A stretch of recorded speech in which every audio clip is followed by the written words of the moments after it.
misyon ng batas na ito ay ang pagsasauli ng kalayaan ng Pilipinas sa Petsang Hulyo 4, 1946. Tinagong batas ng batas. Tinagtibay ng lehislatura ng Pilipinas ang batas tidings. Noong Mayo 1, 1934. Binagong batas ng Batas Hari Hawis Kating. Number 1, 10 taong pagtatag ng pamahalaang Commonwealth. Number 2, pagkakaroon ng Convention Constitutional na nagawa ng saligang batas. Number 3, pagdaraos ng isang plebisito para sa pagsang-ayon ng nagawang saligang batas. Number 4, pagdaraos ng halalan para sa pamahalaan Commonwealth.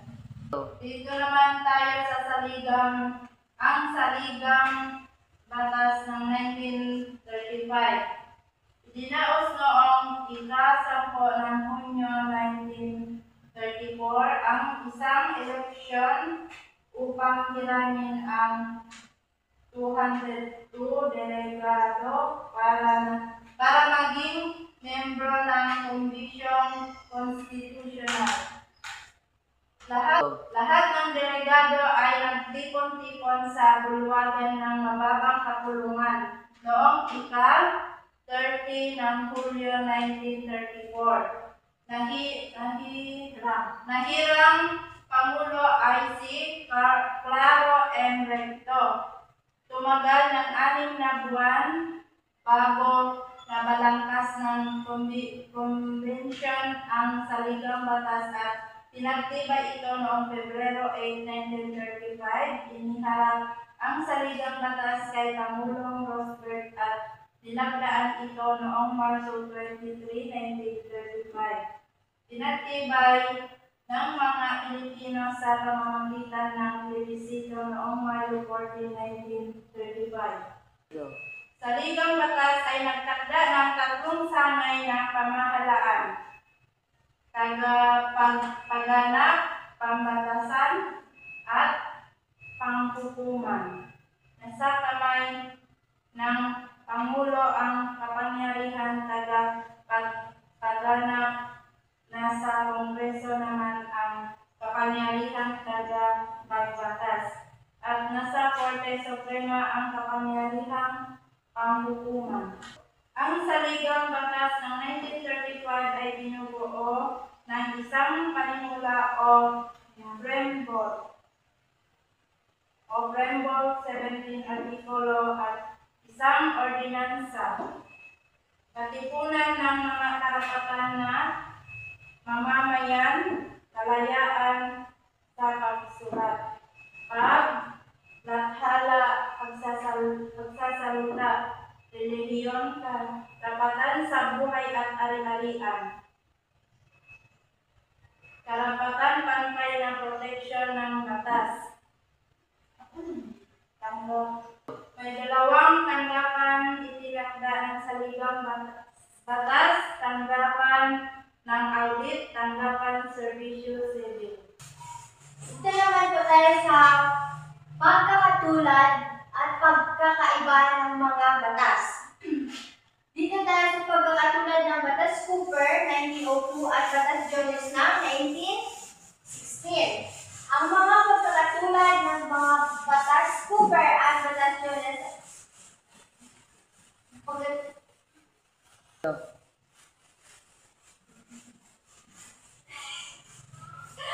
Dito naman po tayo sa pagkakatulad at pagkakaiba ng mga batas.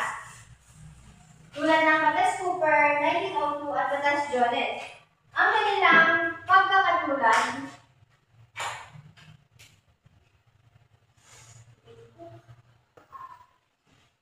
una, ipinasa ng US Congress. Parehong ipinasa ng Estados Unidos upang bigyan ng direksyon ang pamamahala sa Pilipinas. Cebu day in kuan ini pinasa din batas Cooper batas Jones Cebu da sila gikuan sin Estados Unidos. Dito naman tayo sa karapatang sibil. Parehong nagbigay ng mga karapatang sibil sa mga Pilipino tulad ng kalayaan sa pagsasalita, pagpapahayag at pantay-pantay na proteksyon sa ilalim ng batas. Dito naman po tayo sa representasyon sa pamahalaan. Parehong nagbigay ng pagkakataon sa mga Pilipino na magkaroon ng representasyon sa pamahalaan bilang paghahanda sa kanilang sariling pamamahala at pagiging malaya. Magkakatulad, Batas Cooper at Batas Jones, pareho sila galing sa Estados Unidos. Ang kanilang pinatupad ay ang karapatang sibil na pagbibigay ng kalayaan sa mga Pilipino,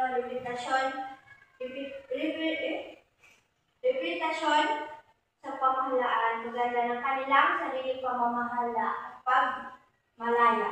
Pareho din na, inkuan nila ni para hakalayaan sa Pilipino, Batas Cooper, Batas Jones, inkuan nila, in short, inkuan ni Cebu sila galing ka Estados Unidos, iban Cebu din sila kabayan nila ang kuwansin mga Pilipino. Karapatan nila ang mga karapatan, kalayaan, pagkuhan nila Dito naman tayo sa pagkakaiba ng Batas Cooper at Batas Jones. Batas Cooper 1902. Nagtatag ng Philippines Assembly ngunit nanatili pa rin ang kontrol ng US. Di Batas Cooper ini masira siya hapansin mga Amerikano. Bale, kontrol pa rin sila sa mga Amerikano. Sa pamahalaan at limitado ang kapangyarihan ng mga Pilipino. Parang pa din limit ang Batas Cooper ini mga Pilipino. Para buong pabuoy kalayaan nila.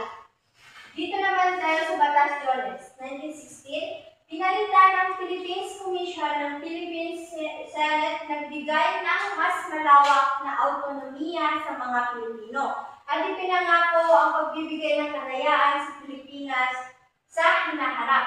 Yung Batas Jones sabi ni, nagkuhan siya, hindi ko ang batas na ini. Parang nangako siya sa mga Pilipino na dihilon niya ang kalayaan future.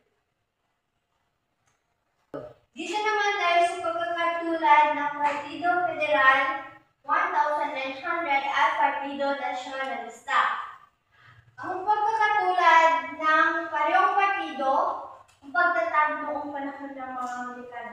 Pareho sila nagtatag panahon sin Estados Unidos.